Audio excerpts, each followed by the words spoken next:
Governor Eddie Calvo has just returned from his trip to Tampa, Florida, for the Republican National Convention in time to vote in this past Saturday's primary elections.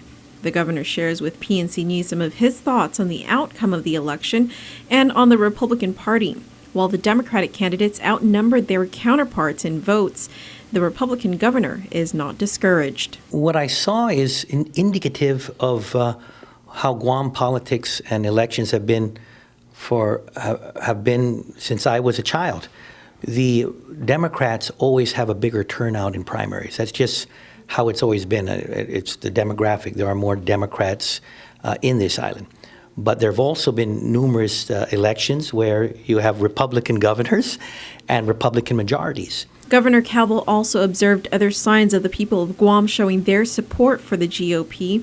For example, he notes that incumbents focused on getting tax refunds out to the people were strong frontrunners in the past election. I do take note that looking at the results in both the Republican and Democratic side, I do believe the voters were looking towards those candidates or those incumbents that have fought for tax refunds, fought for issues that are important to the people. So I was happy to see that for some of the results that did come out, it showed that people are looking at the actions of our current incumbents, as well as some of the statements that have been made by those that are interested in running for the legislative office. As a titular head of the Republican Party, the governor also conveyed his support for both incumbents and the challengers.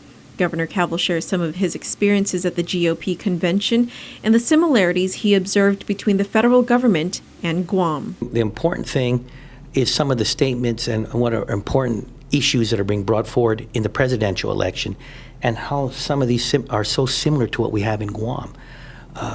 There's an issue in the federal government where there's been 5 continuous years of trillion-dollar deficits. Look at Guam. We've had years and years of deficit after deficit. And by the way, most of those deficits have been on the backs of taxpayers, people that were owed tax refunds.